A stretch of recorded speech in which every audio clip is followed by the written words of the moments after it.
1940 से आभूषण उद्योग के क्षेत्र में एक विश्वसनीय नाम एस्परा जेम्स एंड ज्वेल्स ने रायबरेली में अपने नए स्टोर का भव्य शुभारंभ किया। Hotel Om Clark Inn ground floor civil lines Raebareli road पर स्थित इस स्टोर का शुभारंभ किया गया। ये स्टोर आधिकारिक तौर पर सोमवार से ग्राहकों के लिए खोल दिया गया। स्टोर का उद्घाटन राज्य मंत्री स्वतंत्र प्रभार कृषि विपणन, कृषि विदेश व्यापार व कृषि निर्यात उत्तर प्रदेश सरकार दिनेश प्रताप सिंह के कर कमलों द्वारा किया गया। कंपनी की तरफ से बताया गया कि शीघ्र ही अयोध्या में भी एस्परा के नए फ्रेंचाइजी स्टोर का शुभारंभ किया जाएगा। राज्य मंत्री ने अपने संबोधन में कहा कि रायबरेली वासियों को अब लखनऊ व अन्य महानगरों में जाने की जरूरत नहीं होगी, क्योंकि उनकी मनपसंद के आभूषण इस स्टोर पर उपलब्ध रहेंगे। रायबरेली जनपद वासियों के लिए व्यापारिक दृष्टिकोण से यह स्टोर काफ़ी मददगार साबित होगा। वहीं सरकार ने भी ऐसा माहौल बना रखा है जिसमें कोई भी छोटा या बड़ा से बड़ा व्यक्ति अपने व्यापार को आगे बढ़ा सकता है। इस विशेष अवसर को यादगार बनाने के लिए एस्परा जेम्स एंड ज्वेल्स सोने के आभूषणों के निर्माण शुल्क पर 20% की छूट और हीरे के मूल्य पर 20% की छूट दे रहा है। इसके अलावा SBI क्रेडिट कार्ड धारक नियम और शर्तों के अधीन अपनी खरीदारी पर अतिरिक्त 5% कैशबैक का आनंद ले सकते हैं।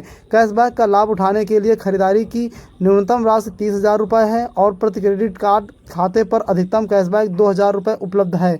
इस अवसर पर एस्परा जेम्स एंड ज्वेल्स के चेयरमैन अतुल सराफ ने कहा, हम रायबरेली के लोगों के लिए आभूषणों का अपना उत्कृष्ट संग्रह लाकर बेहद उत्साहित हैं।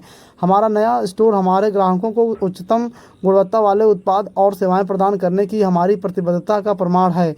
एस्परा gems and jewels Raebareli store के मालिक हरिहर सिंह ने कहा, हम रायबरेली के ग्राहकों तक एस्परा जेम्स एंड ज्वेल्स के उम्दा आभूषण नए डिजाइन व कलेक्शन के साथ लाने पर गौरवान्वित महसूस कर रहे हैं।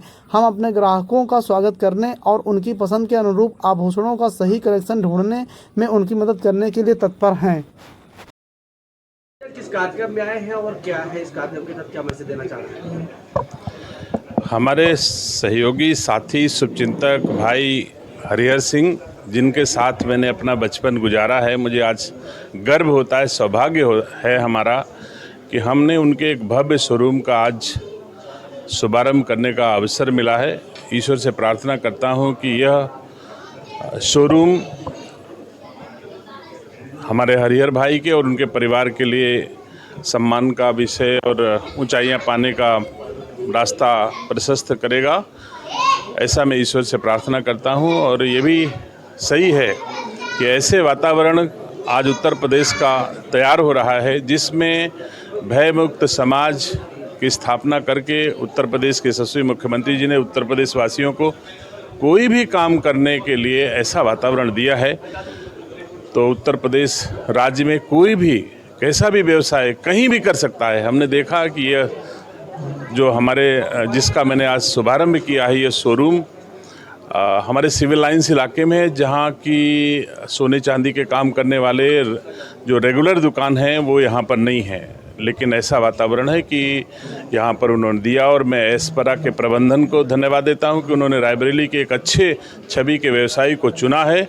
उनकी कंपनी का भी सम्मान बढ़ेगा। हमारे हरिहर जी को इसका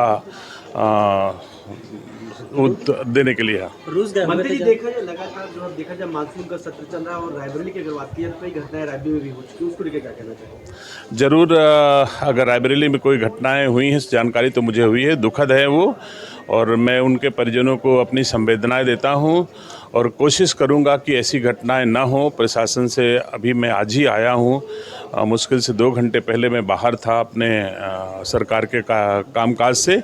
मैं उम्मीद करता हूं कि यहां पर जो भी दिक्कतें हुई होंगी प्रशासन से समीक्षा करेंगे। अगर उसमें किसी का दोष साबित होता है प्रशासनिक स्तर पर तो हम कार्रवाई भी करेंगे।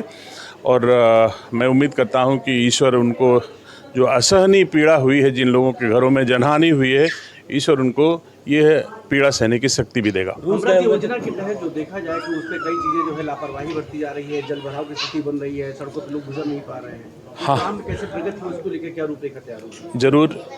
देखिए, इसमें कोई दो राय नहीं है कि अगर आवागमन बाधित होता है बारिश के कारण अथवा जनजीवन प्रभावित होता है तो ये अच्छी बात नहीं है, लेकिन ये भी आवश्यक है। बरसात होना भी हम सबके लिए, मानव जाति के लिए आवश्यक है और बारिश हो रही है, ये सौभाग्य का विषय है। अच्छी बारिश हो ये भी हमारे लिए आवश्यक है और बारिश में प्रशासनिक व्यवस्था अच्छी रहे, आवागमन अच्छा रहे, ये हमारी सरकारों का दायित्व है। मैं समझता हूँ मैं उसका निर्वहन करूँगा। विदेश यात्रा से लौटे हैं आप, उसको लेके वहाँ पे गए, क्या ऐसा कुछ अलग देखने को मिला, क्या मैसेज देना? हाँ, निश्चित तौर से हम अपने देश के यशस्वी प्रधानमंत्री जी का जो संकल्प है कि हम अपने देश के किसानों की आय दोगुना करेंगे, उस उद्देश्य से मैं मास्को में एक हमारा मैंगो फेस्टिवल था, जिसके माध्यम से हमने इंडिया का या उत्तर प्रदेश के आम को मास्को में प्रदर्शित किया और उसकी विभिन्न व्यंजन बना करके वहाँ के लोगों को खिलाया गया उत्तर प्रदेश के द्वारा और भारत की एम्बेसी के द्वारा।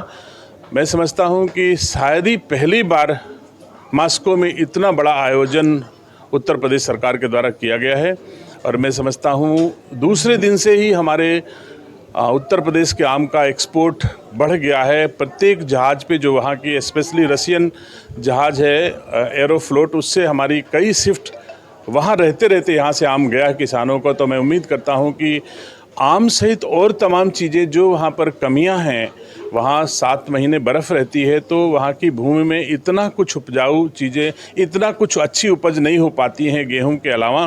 तो मेरी जो उनकी सरकार से और सरकार के प्रतिनिधियों से और वहाँ के उद्योगपतियों से मैंने तमाम बात की है कि आप यहाँ से फल फूल सब्जी अनाज आदि जो भी हमारे यहाँ मिलता है, जो हमारे 130 करोड़ देशवासियों के उपयोग से अधिक है, हम उसको रसिया को देने के लिए तैयार हैं। तो ऐसे में तमाम वहाँ के उद्यमी आगे आए हैं। मैं उम्मीद करता हूँ कि थोड़े ही दिन में अच्छे परिणाम इसके होंगे।